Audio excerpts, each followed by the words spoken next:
press and hold for you. You're rolling? Are you rolling?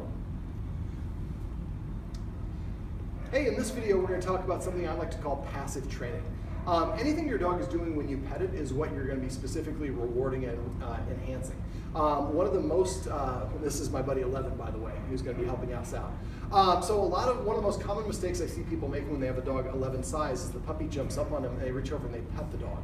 Well, what you're doing is you're actually teaching the dog that jumping up on the human is the best way to get the human to give you attention, because we do it every time the puppy jumps up on us. What is cute when the puppy is this size will not be as cute when the puppy is this size, I promise you. And so I would recommend, number one, don't pet your puppy when it jumps up on you. And as soon as it jumps up, stop. And as soon as it gets down, start to pet it. So what you're saying is when you get down, you become very attractive to me, I want to pet you. When you jump up on me, it causes me to freeze and stop petting you. Now, dogs learn through repetition, consistency, and good timing. You have a window of 3 seconds to correct or reward a dog for them to have the ability to make the connection. So timing is everything. You want to do it as quickly as possible. As soon as the puppy jumps up, and as soon as it gets down, reach out and start petting it. I was going to have 11 demonstrate, but you can see she's an out-of-control dog. This is one of the easiest ways that you can train a dog is through what I call passive training. So in order to do this, what you want to do is simply give your dog attention within that 3-second window every time it does something that you want. So let's say your dog walks up to you for no reason. You don't have a treat, you didn't entice it, you didn't look at it, it just happened to come up on its own. You'd reach over and pet it and just say the word come, or here, whatever your command word is. Be careful you only use that one command word. Not good here, not good dog, just here. I use here for my dogs, come is fine. You can come up with unique words that are besides those two, but I usually find most people use one of the two. So every time your dog comes to you on its own, pet it and say come. Every time your puppy sits down next to you on its own without you influencing it, reach under its chin and pet it and say the word sit. Every time it lays down, pet it and say the word crash. Now, I'm saying to pet your puppy under the chin because when a dog feels good about itself, its body mechanic is to have the nose parallel to the ground or tilted upward.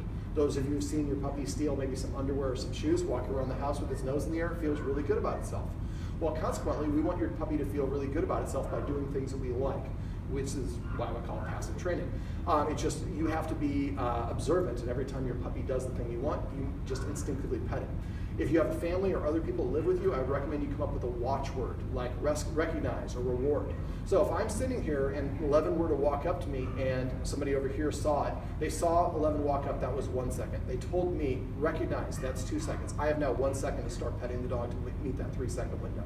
So if somebody says recognize, you just look at the dog and I would say crash, which is my word for lay down. If the dog's standing, you assume it came and just pet it and say come. If it sits, pet it and say sit. I taught my puppy Quest to grumble using this technique. Every time I would come home, he would be excited, he would bark, he would jump up, and he would go, yes, 11 likes that. Up, that's one of the commands we're going to talk about in a later video. And so every time he did that, I would pet him and say the word grumble. And so now, if Quest wants attention from me, he will come up and go, rah, rah, rah, rah, to get my attention. Now, your puppy will also start doing this for the other things we talked about. So this is called manding, or social manding, or learning to mand. And basically, M-A-N-D, not demand. So basically what will happen is after a while, the puppy will come and sit in front of you saying, hey, sucker, I'm sitting down. What's your problem? Why are you not petting me? This is the proper way I've been taught to ask for attention, sitting in front of people. The more that you pet and reward your dog for the desired actions and behaviors, the more your puppy will offer those behaviors independently, proactively, as a way of getting your attention. A little sidebar, most of my clients, as a dog behaviorist, train their dogs to misbehave. Your puppy steals your slippers, you get up and chase your puppy. That's a lot of fun for your puppy, and you're training your puppy, stealing my slippers is the best way to get my attention. So when you have a puppy, this is why we like to set up a long-term confinement area, which we will talk about in a different video, but you want to remove temptation so your puppy doesn't get in the habit of doing that. But a lot of us, our puppy jumps up and, like I said, we pet. Our puppy barks and we're like, it's okay, buddy, we're petting while you're rewarding your puppy for barking or chewing your stuff or whatever it is. Now, if your puppy is nervous or anxious and you pet it, you will make it more nervous or anxious as well.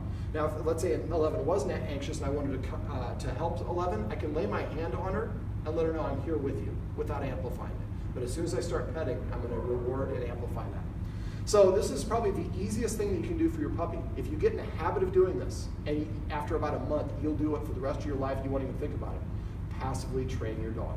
So every time it sits, pet it, say sit, or whatever the command is. I would also recommend you name all of your toys. Every time it brings you the alligator, pet it and say alligator. Every time it brings you whatever the toy is. Now all balls can be ball, all bones can be bones, but name a nickname for each individual toy or that your puppy has or item. This so your puppy can actually go and retrieve you the alligator on command. So this is what I like to call passive training. Perfect. That was long.